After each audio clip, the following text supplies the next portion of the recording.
So our next speakers are Jennifer Johansson of Placed App, not just Placed App, and Alice Barabel of Marston's, who I've just found out lives just around the corner from me.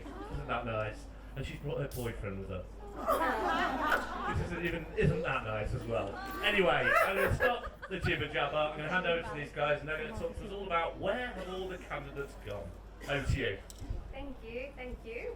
Hi everyone. Thank you so much, first of all, for joining us today. For the crowd we got, we were actually a little bit nervous. We wouldn't get as many people in the room. It looked a bit quiet after lunch. My name is Jennifer Johansson. I am the founder and the CEO of Placed. At Placed, we help employers within the fast-moving service sectors to connect and attract the new generation of job seekers.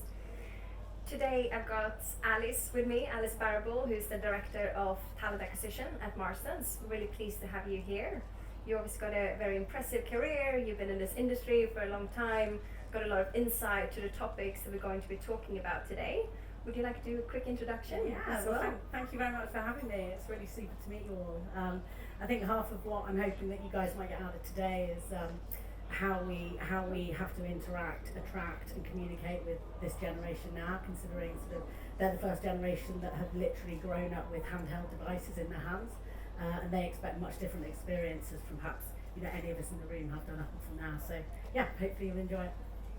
Thank you. And it's a funny story actually. So Alice and I worked really closely together for the last 15, 16 months. We've spent a lot of time on the phone together, but today is actually, the first time that we are, just gonna make sure we've got it the same screen. The first time that we meet in person. So it's really nice to be back at in-person events.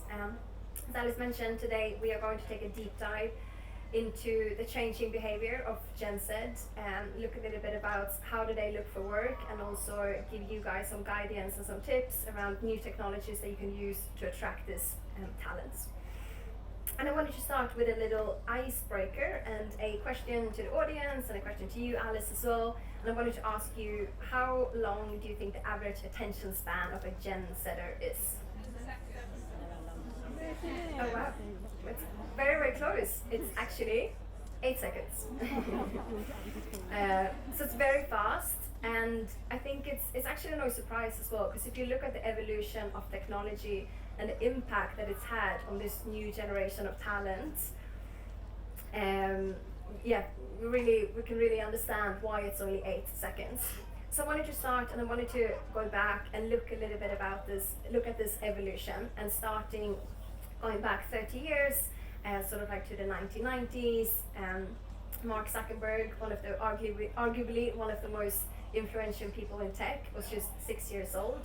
Back then it was newspapers classified ads in newspapers. And then we gradually started to see the creation of the first job boards in the early 2000s. At this point, around 50% of the global population has access to internet. And then in 2010, we're starting to see the internet having even more impact on recruitment. Recruiters at this point are starting to up their digital recruitment spend up to 50%. And then fast forward into today, where where technology, and especially smart technology such as AI, is really starting to rule the waves when it comes to talent attraction. So much so that experts believe that AI will be revolutionizing the whole recruitment industry. And companies like Placed, where I'm from, is just one of the companies that's sort of part of this revolution. And when it comes to Gen Z's role in this evolution, I think a lot of us would expect that they are more used to digital recruitment methods, but the reality is, and what the data is showing us, it's actually quite the opposite. So they really bounce between in-person and online, so there's sort of URL to IRL. Obviously a lot of the talent attraction happens online these days, but keeping that in real life experience is super important as well, whether that comes to interviews or meeting candidates, onboarding.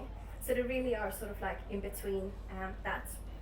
And even though Gen Z grew up with technology sort of like from day one, they actually prefer this mix. And I think that's everything from forging relationships, consuming information, and making purchasing decisions. So naturally that is going to transform and also relate to the decisions they're making when it comes to looking for work, what sort of companies they want to work for, and what they want from their career as well. So today we're obviously talking a lot about Gen Z, this new generation of talents, and I just wanted to talk a little bit about why it's so important and why we're actually here talking about Gen Z. The Great Resignation, we all heard about, we all seen it. It's really made the Gen Z a very valuable talent pool for employers. We've seen in the recent years that millennials and older generations, they're starting to leave their jobs. That can be due to Brexit, due to COVID, due to other reasons. And it's started to, has left a real sort of talent gap in the workforce. As of November 2021, over 210 millennials alone have actually left the service sector. And to replace them, we are seeing 150,000 or so Gen Zers coming into the workforce, and that is still growing. And Alice, I wanted to ask you, have you seen a similar trend, and what does your workforce look like today? It's a really interesting one. So I'm sort of hospitality born and bred really, so pub companies, restaurants.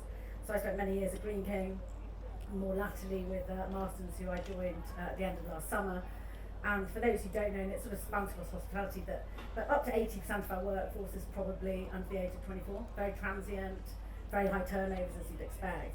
And I think the speed at which we needed to react to that a couple of years ago in terms of how these guys are looking for work and how they want to interact and the platforms on which they want to react is critical. So how we now need to change the tone of voice that we use and the platforms in which we're bringing into the business to allow these candidates to engage, to Jen's point, incredibly quickly. Like, you know, the dropout rate, as you would expect from traditional recruitment platforms, is huge. So to lessen that, we need to sort of really think creatively about what we're doing in terms of the process. So yeah, so we're always seeing this new generation of candidates coming into the workforce.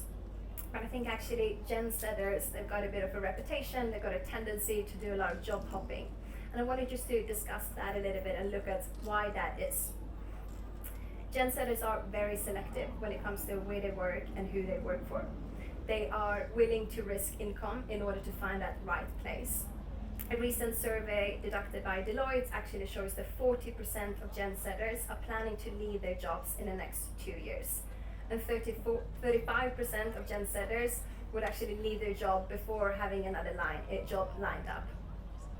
And I think that is, you know, why they're leaving is, as I mentioned, it's really about finding that right place, and that can be anything from finding an employer that is aligning to their values when it comes to diversity and inclusion, social corporate responsibility towards their environments. And Alice, I wanted to ask you as well, have you noticed a change in the sort of like culture and the values the candidates are seeking when you guys are interviewing? Definitely, without a doubt. I think we all probably have in this room, haven't we? But I think to add to what you're saying, Jen, I think there's a huge focus now on this generation in terms of, are we right for them? I think certainly when I was growing up, I'm quite old, but when I was growing up, I was fortunate to have a job. I felt lucky. I felt, I was sort of, I was working for that business. I think there's a lot more of a sort of what's in it for me culture now, which isn't necessarily a bad thing, but a lot of that is born out of the immediacy, as I said earlier, but the choice that's available to all these guys. And I think that with it has brought a much more entrepreneurial flair to Gen Zers, which I think as corporate businesses now, we have to focus much more on catering to that audience in terms of, our inclusion, diversity agendas, our well-being, just, reward and benefits as a whole. So yeah, it's very different landscape, I would say, for sure. It is, and I think as an employer it's so important, like how do you communicate this to candidates before they apply? It's not just about retention and communicating that once they've joined, but how do you actually communicate that to candidates before they apply for your job? And I think, coming into employer brand, research shows that companies who actually invest in their employer brand, they receive two times as many applications and are 3 times more likely to make a quality hire. And it's also a lot easier to retain staff. A recent survey done by Gen Zers has actually shown that if candidates feel like their values align with the same values that the new employers, they are more likely to stay with that company for 5 years. So again, Alice, I wanted to ask, what sort of measures have you guys taken recently in order to invest in employer brand, and what impact has that had on the organization? Quite a lot. Marston's is definitely on a journey, so don't look us all up and tell us how wonderful we are with our R&D agenda, because we are on a journey, just to confirm. But we've done quite a lot. So we've hired some employer branding specialists, some inclusion diversity specialists into the business, and then in the last year we've also joined forces with obviously Jen and her gang at Place, which is wonderful, but we've also changed our employer branding partner, and we've also changed our media partner as well, which has helped this enormously. We've also realised that we need to focus much more on our sort of wellbeing agenda for our employees. So we've done a number of charitable partnerships. We work with Burn Chef, who are a mental health charity you're probably aware of, and a number of others. So yeah, I mean, there's a lot going on for sure. That's amazing to hear. And I think we all know employer branding is super important. We understand the impact that it has.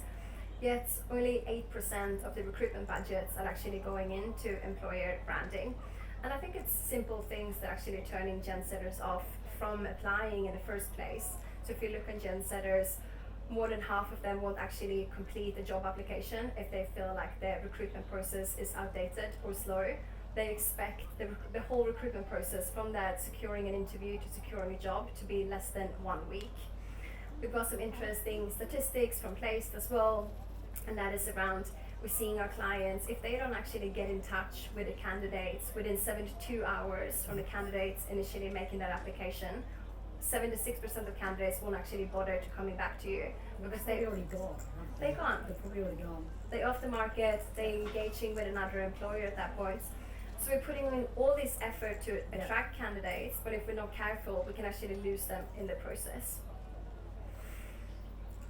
And Alice, I wanted to ask as well, obviously with your experience with Marston and in previous role as well, what is your advice to hiring managers and talent acquisition specialists in terms of how much should people be investing into your employer brand, but also investing into building brand ambassadors within the company?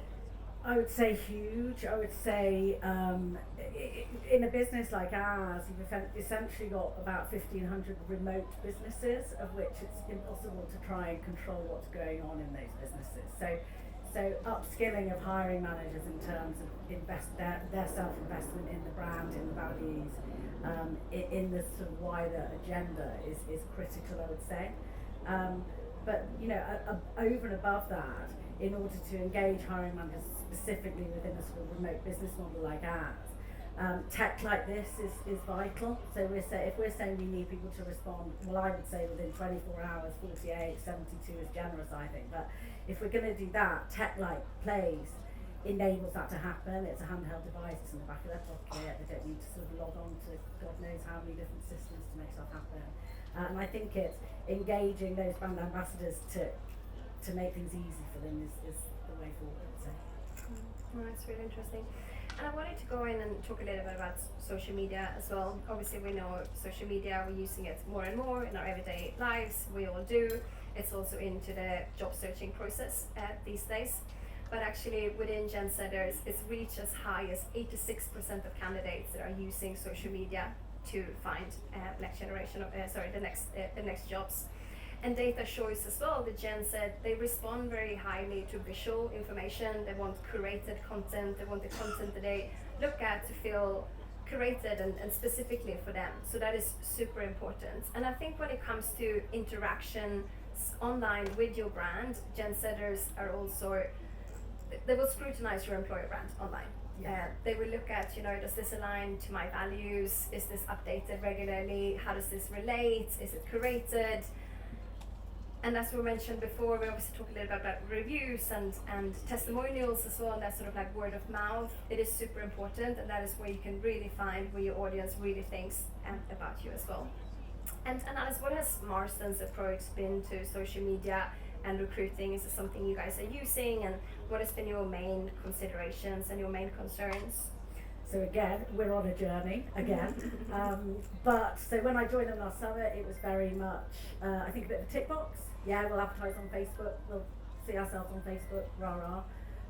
But with changing our media agency partner and sending our sort of organic social media via our recruiting branding partner, it's made a massive difference. So in terms of just to give you some numbers and some ideas, so we've recently ran a campaign and we've actually gone really brave. So we're talking to people who are aged between sort of 16, 27, and we're sort of, the programmatic sort of channels we're using are Tinder, Snapchat, Lab Bible, all that sort of stuff, and as a result the upturn in applications has been insane, to the point that I haven't probably managed it sufficiently in order to respond as well as I would like to, but up to 92% an increase in certain areas. So yeah, in terms of our social, the improvement that we've made, I would say significant. No, that's so interesting. And sorry if this is a trick question, but do you have visibility and sort of data around how many candidates actually coming from social media today, or is that still a little bit in the unknown? I think it's a little bit the unknown. Yeah. There's a couple of people in the room who might be able to answer it for me, but I won't put you on the spot. But I think in terms of that sort of data, it's coming. We're sort of starting to have a picture, probably 6 months in. Yeah. So in terms of numbers, yeah, we will be able to. Yeah, I think that's advanced for a lot of companies. That's really great to hear. I wanted to share this fun fact that I read online, and yeah, it really is in regards to the impact that social media can have on people.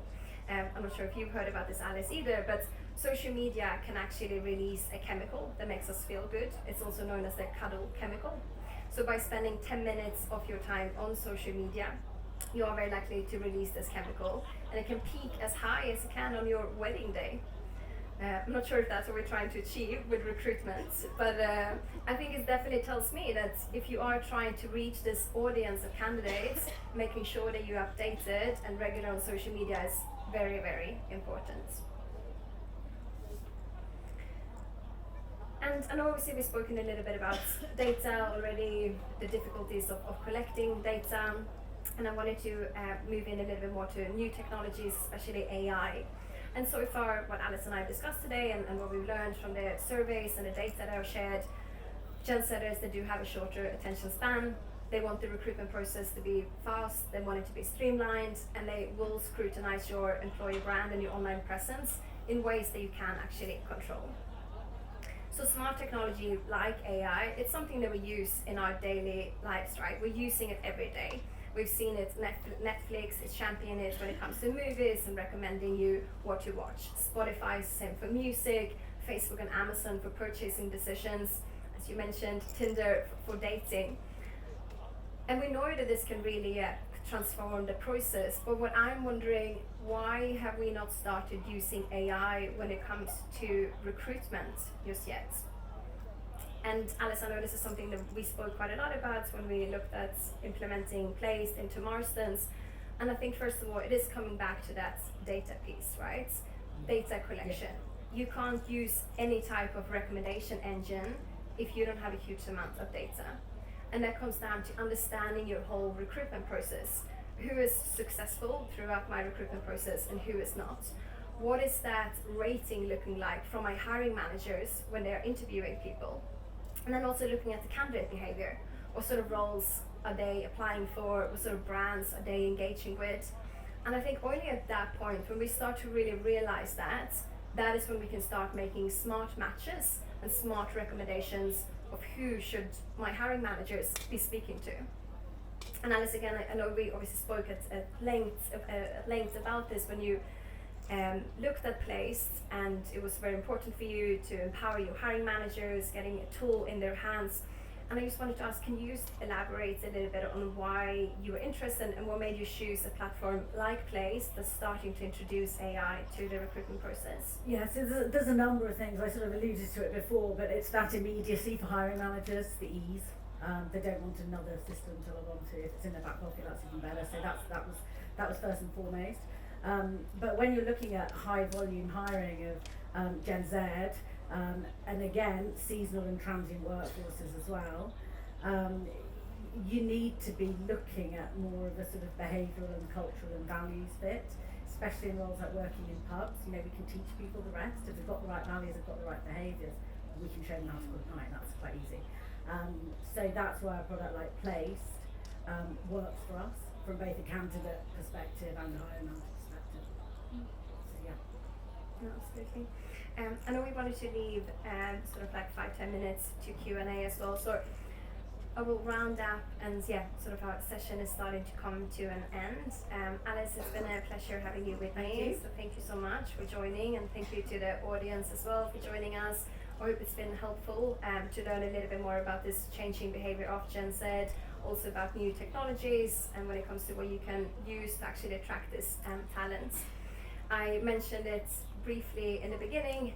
I set up a place because I saw a gap in the market, and I saw an opportunity to support employers, to help employers. How do we actually connect and reach this new generation of talents? The service sector is the largest employer of people under 25 years old. So if your business is relying on attracting this business on these type of candidates, it is so important you understand how do we speak the language, how do we actually get hold of them. Place is a mobile-first talent attraction platform. We've combined a lot of the bits that we've spoken about today, the instant connection, the matching, how employers are showcasing their brands, and also how are you guys reaching candidates through social media. I would love to show you a demo of our platform and our technology. I've got loads of lovely colleagues, Jess over there, Rob, Akila, Dean, so do come and speak to us. We've got a stand at stand 11 in the Insight Zone. So please do come and grab us. Before we do any Q&As, I just wanted to ask you, Alice, as well, was anything else that you wanted to add to the session? No, I don't think so. I hope it's been helpful. Hope it's been interesting. And it's always useful to have a sort of client perspective on stuff. So if anyone's interested to hear about Placed, I'm obviously a fan, as you can tell. But please contact me on LinkedIn or anything if you'd like to talk to me about this or anything else. That's good. Thanks, guys. Should we do a bit of Q&A before everyone melts? I'm envious of all these fans that you've got. I've only just realised that I'm going to be doing this now. Right, who has questions for either Alice or Jennifer? I'm not going to run. No way. It'd be embarrassing. I had a question around any insights that you have on Gen Z's expectations of flexible working, because you talk about this IRL versus URL experience, and it must be quite difficult for you with the kind of workforce that you have to kind of promote flexible working as a benefit. So what are the kind of expectations from this demographic in respect of that? Shall I kick off? Yeah. So for us it's really tricky, because in pubs, if you're looking at corporate roles, obviously that's different. But in pubs, there is flexibility, but only on a rota basis. So I think one of the things that I've started noticing is that a lot of these guys don't just want one job; they want the flexibility to have 2 or 3, depending on what mood they're in. I mean, yeah, that makes it even more interesting. But that is a real life issue, I would say, that we face into in terms of how we're going to solve it. I don't know the answer, but yeah, definitely it's a challenge. Any more questions? Hi, so I'm Gen Z, and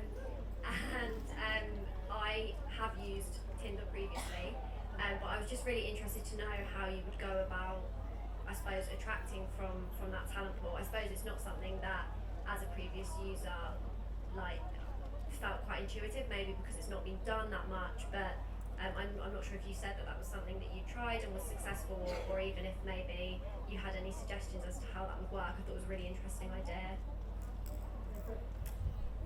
Yeah, sorry, attracting candidates from Tinder, or the way that Tinder attracts? Sorry, maybe I didn't get the. Yeah. I mean, I think with any sort of like matching algorithms, and Netflix and Spotify and Tinder, it makes the process very curated, right? You match based on, this is what I'm doing, this is what I'm watching, and Netflix is picking up, okay, she watched this movie for 2 hours, so let's make sure tomorrow when she's coming to watch another movie, this is what she should be watching. Same for boyfriends or whatever that is you're looking at. And I think making sure that is in the recruitment process as well, but we can only really start doing that when we understand who is successful within our recruitment process. So who is actually going through to interviews, who is not showing up to interviews, if candidate ratings is badly after interviews, for example. I think that starting to collect that data, that's the only time that you can actually start making these transformative recommendations, really. I'm hogging the mic. Is that how Placed works? So kind of like, I suppose, kind of like Uber, Airbnb, where it operates on kind of a rating basis, and then through AI you can learn more about a company, their preferences, and then show them more of that. Is that kind of the basis? It's something that's new to us. Yeah, exactly. So it's obviously like your top of funnel candidates coming into our Placed marketplace, our app basically. They connect with companies based on their profiles. They can learn more about the companies through the app as well. So looking at staff testimonials, video content, images, they apply. And then we start tracking that whole process to who actually gets invited into an interview, who are the candidates that the hiring managers are looking at, viewing, rating very well, and end up placing as well. And then those are the data points that we're using for the matching algorithm to start improving. But that doesn't happen overnight. Like, you got to do this for a while. You got to start gathering this data, and I think that is difficult, especially in the service sector. You got a deskless workforce who's running your pubs or your retail stores. They're not recruiters. They're not in front of a laptop all day. Like, getting them to input all this information is tricky, but making it easier for them to do that, a mobile device, sort of like at the bottom. That's how we're going to start collecting that data. Excellent, thank you, Jennifer. I'm going to call it a day. I'm melting. Right, guys, get out. Thank you so much for that. That was excellent. Big round of applause. That's me done for the day now. Jeremy's going to handle the last two. He'll probably have lost 3 stone by the time he leaves the tent. But